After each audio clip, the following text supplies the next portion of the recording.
track events are iconic for many reasons.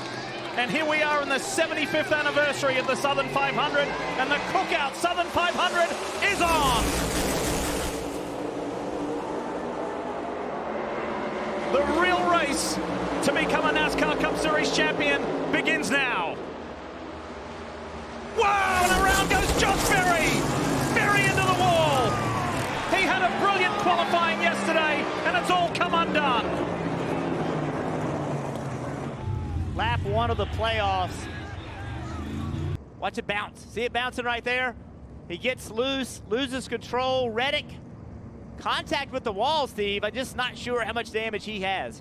Yeah, and with where they qualified, they knew they were going to have an aggressive strategy to begin with. Truji Flake Harris. Oh, looks like there might be an issue there. Not sure what it is. So this is going to be detrimental to their stop. Air gun. It looks like the gun was not working on the right side for the changer. Struggling to turn, though. This is going to absolutely cause a hiccup for this team, Steve. This is going to absolutely kill it. So obviously now the jack is dropped on the right front.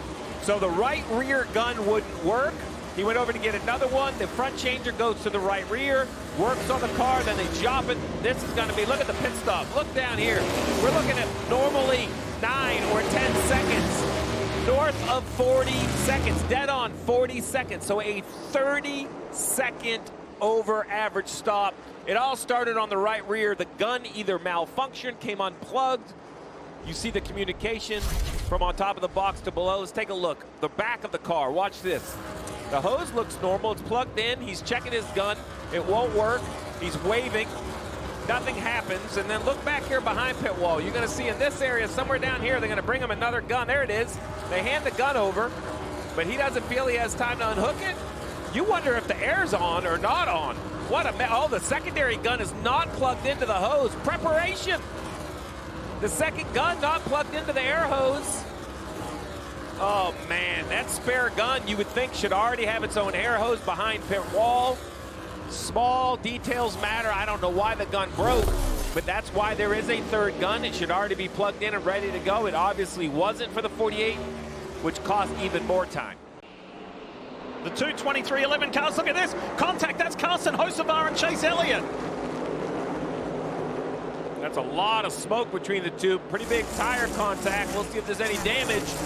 Hamlin saying the car way too free, and look at all those spots the 11 is going to lose here on pit road. This team has been so consistent all year long, but had a rough day at Richmond a couple of weeks ago, and now we see them have to push him off with that clutch issue. Well, you see the 11 slides forever getting into the pit stall, which seems okay, but then right there, timing issue on the right rear, the jack gets dropped, it's not tight, they come over, they jack it up.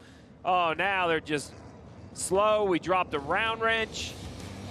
Takes forever to do the adjustment, and you go from a top 2 or 3 race car to nearly the last car on the lead lap. Was running 4th. He's going to be outside the top 50. Eventful. Check this out. Carson Hocevar coming into his box. They send the 20 a bell. Big contact. The 20 has real damage. Yeah, so 77 coming in after that spin, and very fortunate no crew members were hurt, but listen to this. And you mentioned it, very big damage to the right front. So bad stop for the 11. We also had a slow stop on the 23, and damage, big damage to the right front of the 20th bell. The wall right there, leaving his pit stall. They're like, oh, hey, come back. That wheel is not installed correctly. Good catch by the team, but that cost him time on pit road.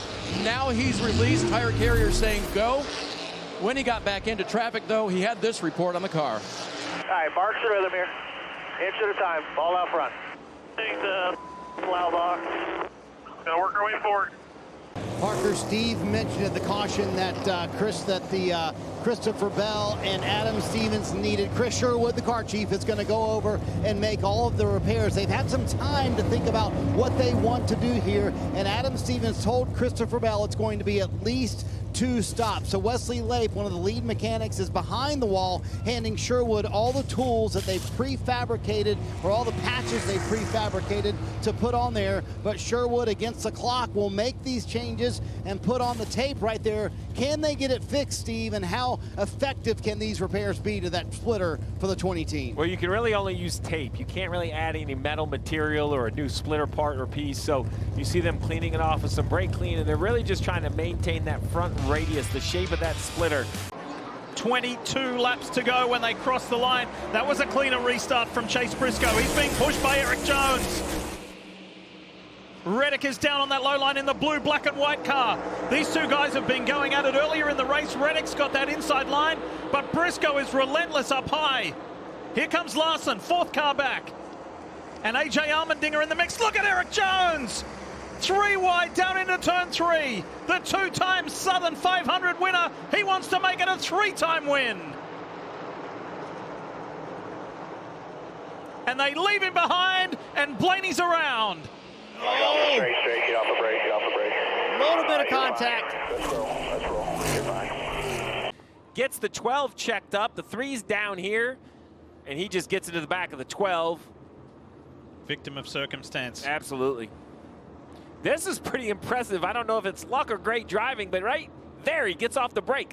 I'm going to call that driving. He gets off the brake, which gets the car to swing back.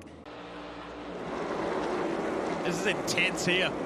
They're going to be delighted to see the end of the second stage because it is full on, and Austin Dillon. He got loose in the center of the corner, and I'm not so sure the two, Cindric didn't get into him after he got loose.